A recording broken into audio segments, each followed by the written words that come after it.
3 हफ्ते से ज्यादा का समय हो गया है और अभी तक सभी लोगों की गिरफ्तारी नहीं हुई।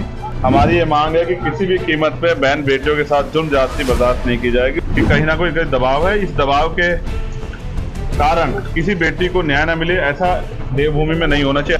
ये सरकार का काम है। अगर हर चीज के लिए मांग करनी पड़ी तो जब वो जनता से वोट मांगने आते तब उनको शर्म क्यों नहीं आती। अगर लापरवाही हुई तो सेशन आ रहा है, बजट सेशन, मैं पुरजोर कोशिश करूंगा कि इतनी जो विभत्स घटनाएं घटी है और जिस तरह से अधिकारियों ने इस पर लापरवाही बरती है, इसको मैं पुरजोर तरीके से पार्लियामेंट में उठाऊं। पीड़ित परिवार 3 हफ्ते से ज्यादा का समय हो गया है और अभी तक सभी लोगों की गिरफ्तारी नहीं हुई। मेरी पीड़ित परिवार से बात हुई, उनकी एक ही मांग है कि इस पूरी घटना को अंजाम देने वाले जो मुख्य लोग हैं, जिन्होंने इसका संरक्षण किया, जिनकी जानकारी में सब हुआ, जिन्होंने आरोपियों को बल दिया इतनी बड़ी घटना को अंजाम देने का, उनकी गिरफ्तारी होनी चाहिए और उन पर सख्त से सख्त कार्रवाई होनी चाहिए। परिवार और कुछ नहीं चाहता, सिर्फ न्याय चाहता है और मैं चाहता हूँ और हमारे पूरे क्षेत्र की इसकी, क्योंकि मैं यहाँ पैदा हुआ हूँ, ये मेरा घर भी है हरिद्वार।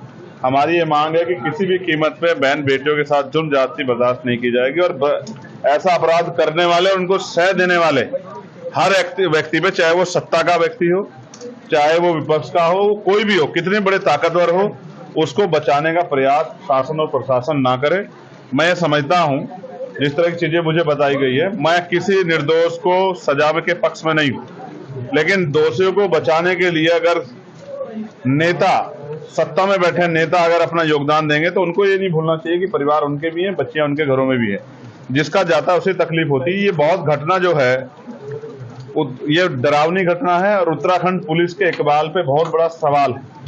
यहाँ के एसएसपी, मैं उनसे पहले से परिचित हूँ, जब हम यहाँ काम करते थे तो वो यहाँ के एसपी सिटी थे देहात, और अब वो यहाँ एसएसपी बन के जिले को चला रहे हैं। मुझे उनके ऊपर भरोसा है कि उनके नेतृत्व में कठोर कार्रवाई होगी और कोई दोषी नहीं बचेगा। अभी मेरी उनसे भी बात हुई है, उन्होंने एक बिटिया जो इस घटना में जिनको इन्वॉल्व किया गया है, जिन पे शक है, जिनका इस पूरी घटना जोड़ा गया है, उनके लिए कहा है कि वो बिटिया है, हम चाहते हैं इसमें जांच है। मैं उस पर सहमत हूँ।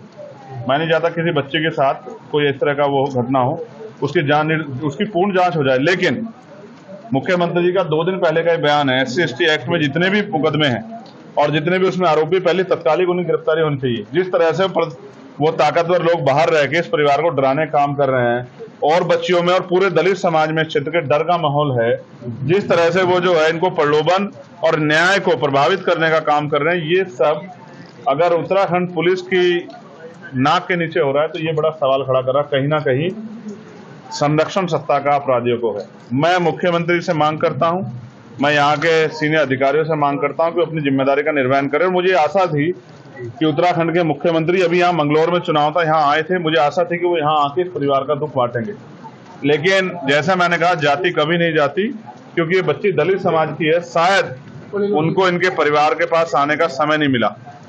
चुनाव में उनके लोग बहुत घूमे वोट मांगने, सच है, और इसे हमारे लोगों को भी समझना चाहिए।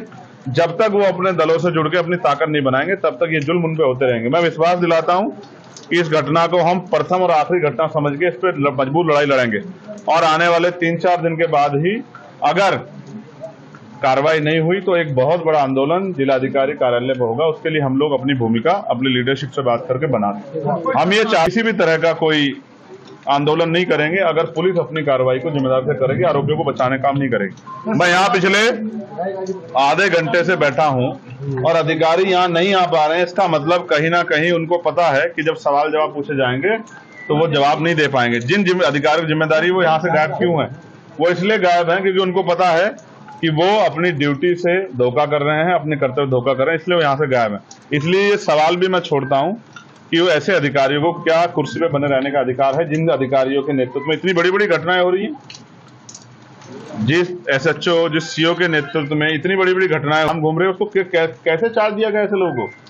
तो ये बात इस बात को स्पष्ट करती है कि कहीं ना कोई दबाव है। इस दबाव के कारण किसी बेटी को न्याय न मिले, ऐसा देवभूमि में नहीं होना चाहिए, ऐसा मेरा विश्वास।